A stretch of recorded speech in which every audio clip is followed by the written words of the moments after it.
Hi everyone, how's it going and welcome back to another video. Yesterday I put out on Twitter asking the community to send in some questions they had relating to the new season in Sky Sports Fantasy Football. Obviously the season starts in just a couple of days, so for anyone who wanted to get some things out or some dilemmas they had, I've asked them to send them in, and that's what's happened today. So before we start, I'd like to say thank you to everyone that did send them in. Every single one of them on the post is going to be answered today, so let's get straight into things. So starting us off then, we have a question from Rowan here who says, Nottingham Forest coverage now that Awoniyi is injured, and who is the best goalkeeper? So starting off, we've got Nottingham Forest coverage. Mine personally, I had Awoniyi in my team if you've watched the previous videos. Obviously he's been injured in pre-season and now he's no longer an option, so I think the second best one there is going to be Morgan Gibbs-White.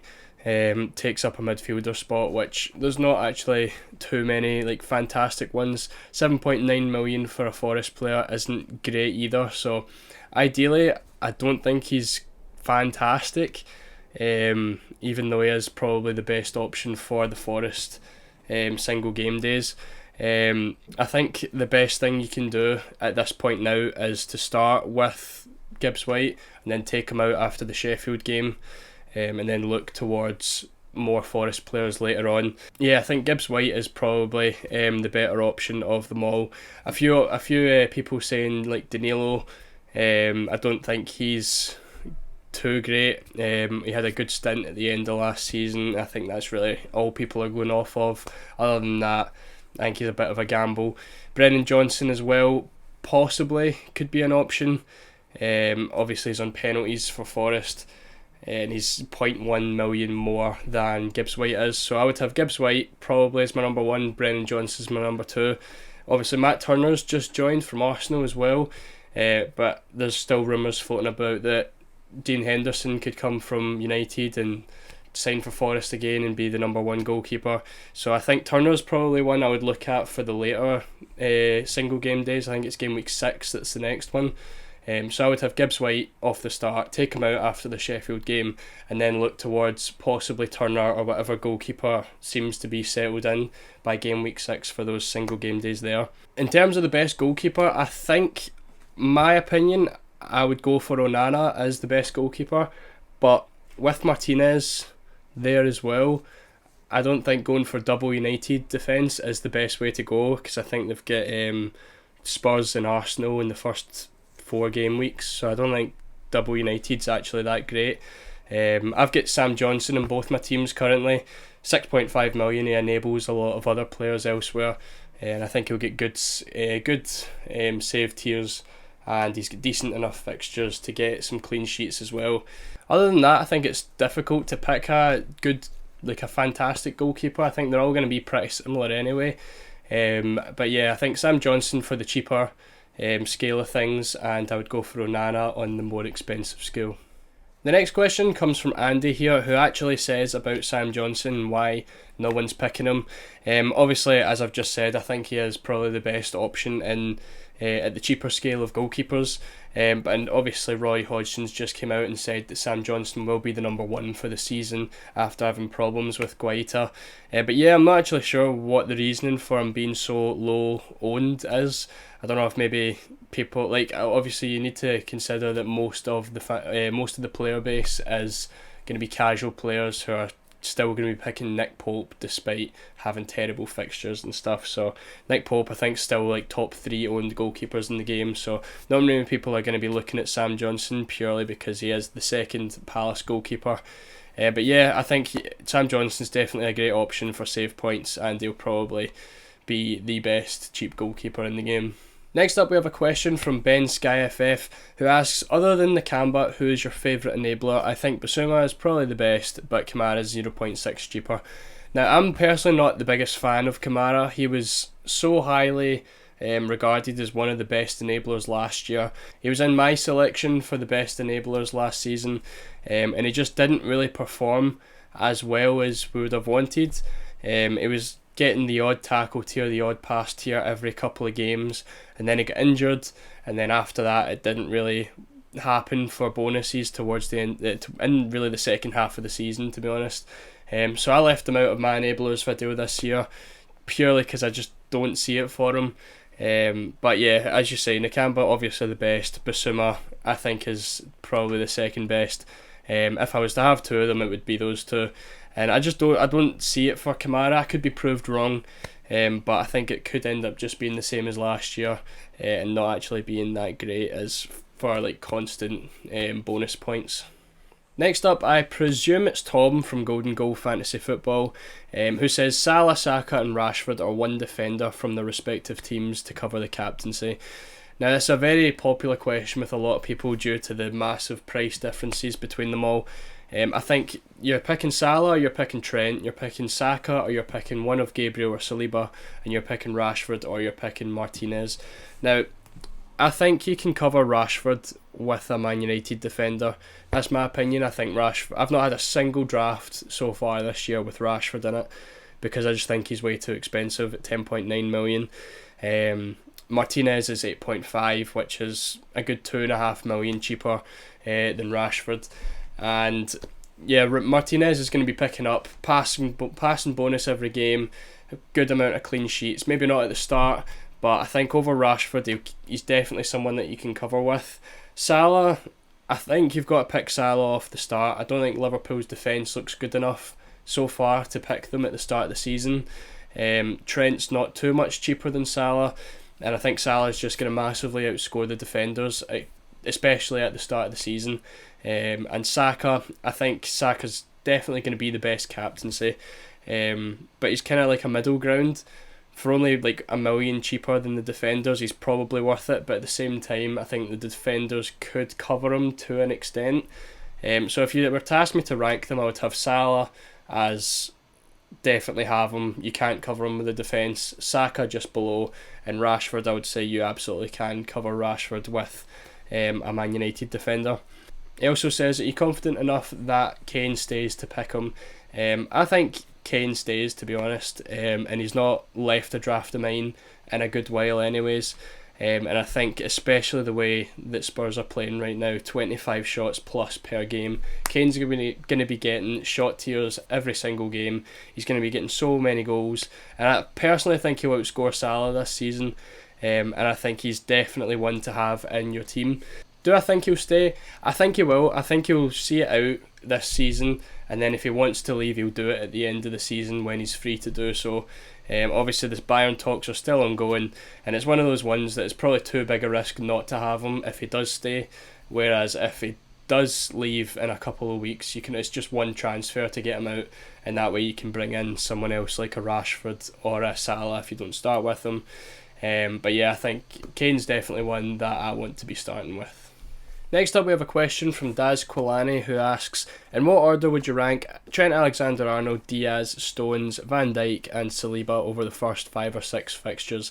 Now, I'm glad you said the first 5 or 6 fixtures, because this would be a totally different list if it was just in general. But personally, I think Diaz easily goes at the top of that list, especially at the start, because City's fixtures are just that good.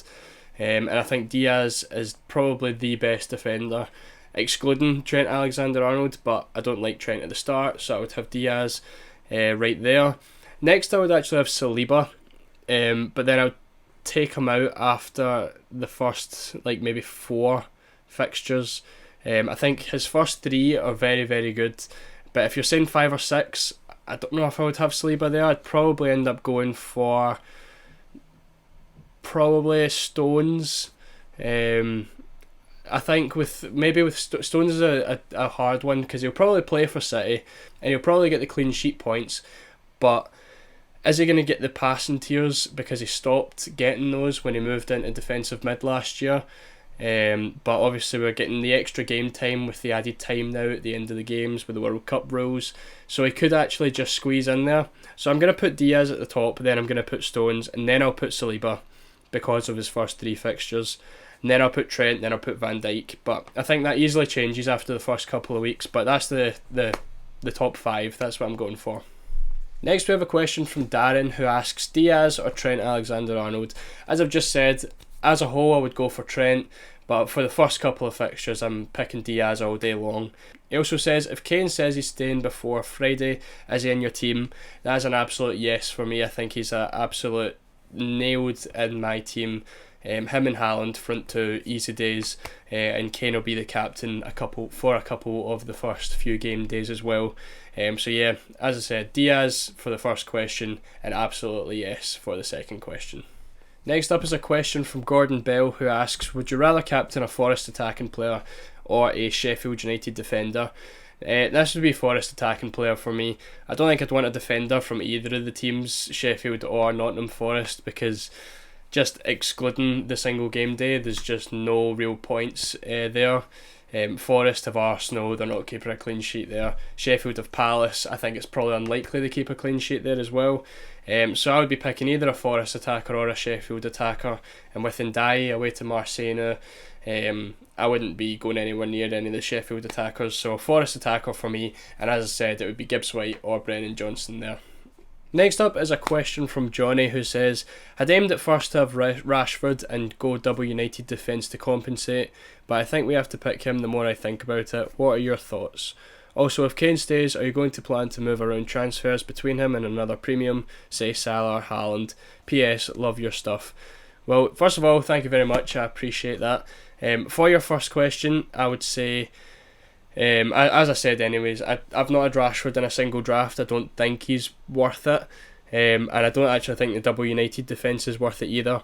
I think with the way Wolves are now, the big manager crisis and everything, Rashford is probably going to be good in game week 1, but I don't think for the price he's going to be like that good, if that makes sense.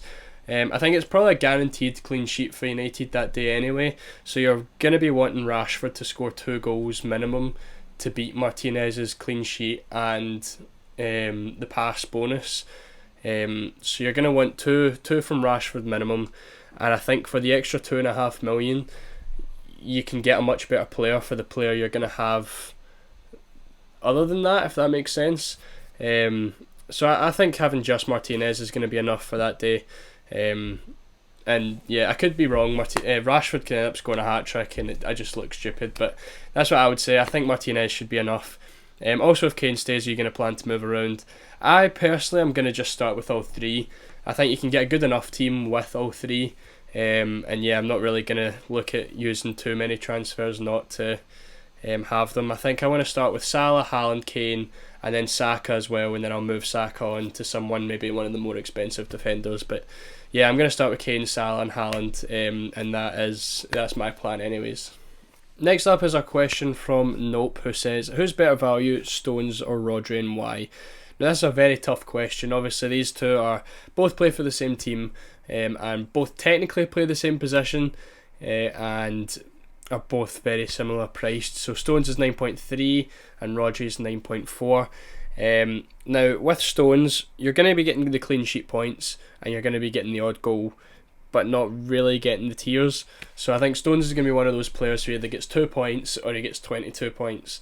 And then you've got Rodri, who, especially with the World Cup rules and extra time, he's guaranteed to get the pass tier 2 every single game. So he's guaranteed 5 points every game unless he gets substituted early.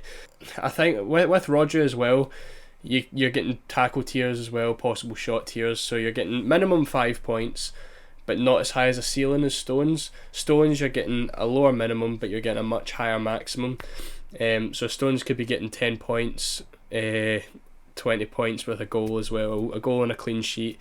Rodri also can get the goals.